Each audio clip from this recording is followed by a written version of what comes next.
بسم اللہ الرحمن الرحیم۔ السلام علیکم۔ آپ کی خدمت میں حاضر ہیں فروخ حبیب اور آپ دیکھ رہے ہیں خان اسلامک اسٹوڈیو 786۔ تشریحات بخاری جلد اول حدیث نمبر 6 حصہ اول۔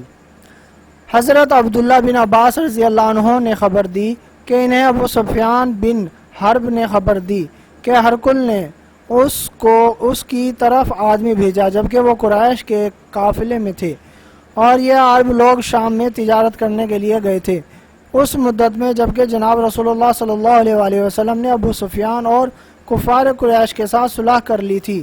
تو یہ عرب لوگ ہرقل بادشاہ روم کے پاس اس وقت پہنچے جبکہ ہرقل اور اس کا عملہ بیت المقدس میں تھا۔ تو ہرقل نے ان کو اپنی مجلس میں بلوا بھیجا جبکہ اس کے ارد گرد روم کے بڑے بڑے سردار بیٹھے ہوئے تھے۔ تو ہرقل ان عرب کو اور اپنے ایک ترجمان کو بلوا کر کہنے لگا کہ وہ آدمی جو نبی ہونے کا دعویٰ کرتا ہے تو تم میں سے کون نسب کے اعتبار سے اس کے زیادہ قریب ہے؟ تو ابو سفیان کہتے ہیں کہ میں نے کہا کہ میں نسب کے اعتبار سے ان کے زیادہ قریب ہوں۔ تو ہرقل نے کہا اس کو میرے قریب کرو اور اس کے ساتھیوں کو اس کے پاس بٹھاؤ اس طرح کہ وہ لوگ ابو سفیان کی پیٹھ کی طرف بیٹھیں۔ چنانچہ اس نے اپنے ترجمان سے کہا کہ ان سے کہو کہ میں تم سے اس نبی کے متعلق کچھ باتیں پوچھتا ہوں، اگر تمہارا یہ نمائندہ مجھے جھوٹ بتلائے تو تم لوگ اس کو جھٹلا دینا۔ حضرت ابو سفیان رضی اللہ عنہ فرماتے ہیں کہ اللہ کی قسم اگر مجھے اس بات سے شرم نہ ہوتی کہ یہ لوگ مکہ میں جا کر مجھے جھوٹا مشہور کریں گے تو میں حضور اکرم صلی اللہ علیہ وآلہ وسلم کے متعلق کچھ نہ کچھ جھوٹ ضرور نقل کرتا۔ بہرحال پہلے پہل جو اس نے مجھ سے آپ صلی اللہ علیہ وآلہ وسلم کے متعلق دریافت کیا تو کہا کہ آپ صلی اللہ علیہ وآلہ وسلم نسب کے اعتبار سے تمہارے اندر کیا حیثیت رکھتے ہیں؟ میں نے کہا وہ ہمارے اندر بڑی نسبی حیثیت رکھتے ہیں۔ پھر پوچھا کہ کیا حضرت صلی اللہ علیہ وآلہ وسلم سے پہلے بھی کسی آدمی نے تم میں سے اس قسم کا دعویٰ نبوت کیا ہے؟ میں نے بتلایا کہ نہیں۔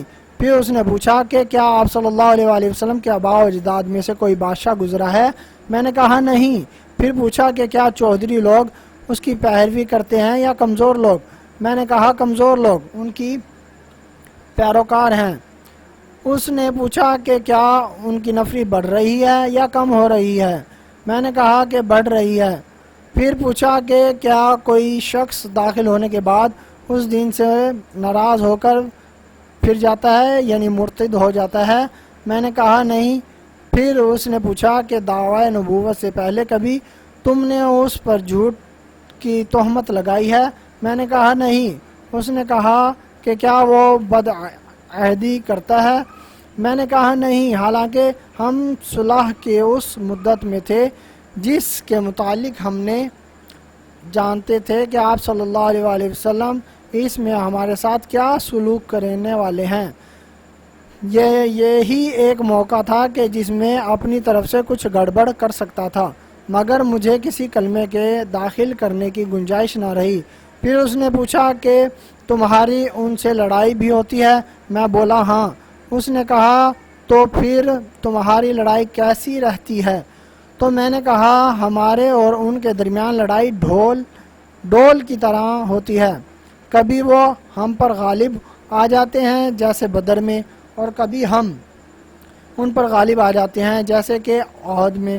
بعد ازاں اس نے پوچھا کہ وہ آپ لوگوں کو کس کس چیز کا حکم دیتے ہیں؟ میں نے کہا وہ فرماتے ہیں کہ ایک اکیلے خدا کی عبادت کرو، اس کے ساتھ کسی چیز کو شریک نہ ٹھہراؤ اور بت پرستی جو تمہارے باپ دادا کا وتیرہ رہا ہے اس کو چھوڑ دو۔ وہ ہمیں نماز پڑھنے، سچ بولنے، پاک دامن رہنے اور صلہ رحمی کا حکم دیتے ہیں۔ تو ہرقل نے اپنے ترجمان سے کہا کہ ان سے کہو کہ میں آپ سے حضرت صلی اللہ علیہ وآلہ وسلم کا نسب پوچھا تو تم نے بتایا کہ آپ صلی اللہ علیہ وآلہ وسلم ہماری قوم میں اونچے نسب والے ہیں۔ انبیاء اور رسول علیہ السلام بھی اسی طرح اپنی قوم میں اونچے نسب والے ہوتے ہیں۔ پھر میں نے پوچھا کہ ایسا دعویٰ نبوت کسی اور نے بھی آپ صلی اللہ علیہ وآلہ وسلم سے پہلے کیا تھا؟ تم نے بتلایا نہیں۔ اب میرا کہنا یہ ہے کہ اگر آپ صلی اللہ علیہ وآلہ وسلم سے پہلے کسی نے ایسا دعویٰ کیا ہوتا تو میں کہہ سکتا تھا کہ وہ کوئی ایسا آدمی ہے جو اپنے سے پہلے کہی ہوئی بات کی تقلید کر رہا ہے۔ پھر میں نے آپ سے پوچھا کہ ان کے آباء و اجداد میں سے کوئی بادشاہ گزرا ہے؟ تم نے جواب دیا کہ نہیں۔ پس میں کہتا ہوں کہ اگر آپ صلی اللہ علیہ وآلہ وسلم کے آباء و اجداد میں سے کوئی بادشاہ ہوتا تو میں کہنے میں حق بجانب تھا کہ یہ آدمی اپنے باپ کی بادشاہی کا طلبگار ہے۔ پھر آپ سے پوچھا کہ کیا اس سے قبل آپ لوگوں نے کبھی ان پر جھوٹ کی تہمت لگائی ہے؟ تم نے بتلایا کہ نہیں۔ تو اس سے میں پہچان گیا کہ جو لوگوں پر جھوٹ گوارا نہیں کرتا وہ اللہ تعالیٰ پر جھوٹ کیسے بول یا باندھ سکتا ہے۔ پھر میں نے پوچھا کہ اس کے پیروکار چودھری قسم کے لوگ ہیں یا کمزور نچلے درجے کے لوگ؟ تم نے بتلایا کہ نچلے درجے کے لوگ ان کی پیروی کرتے ہیں۔ انبیاء اور رسول کے پیروکار ایسے ہی لوگ ہوا کرتے ہیں۔ پھر میں نے تم سے پوچھا کہ وہ لوگ بڑھ رہے ہیں یا گھٹ رہے ہیں؟ تم نے بتایا کہ ان کی نفری بڑھ رہی ہے۔ تو ایمان کا معاملہ بھی اسی طرح تمام ہوتا ہے۔ پھر میں نے پوچھا کہ دین میں داخل ہونے کے بعد کوئی شخص ان سے ناراض یا مرتد ہوا؟ حدیث کا بقیہ حصہ انشاءاللہ اگلی ویڈیو میں اپلوڈ کریں گے۔ مزید اس طرح کی ویڈیوز دیکھنے کے لیے چینل کو سبسکرائب ضرور کریں اور بیل آئیکن بھی دبا دیں تاکہ ہمارا رابطہ بنا رہے۔ ویڈیوز اچھی لگیں تو شیئر اور لائک ضرور کریں۔ اللہ آپ سب کو خوش رکھے، آمین۔ جزاک اللہ۔ اللہ کمی پیشی معاف فرمائے۔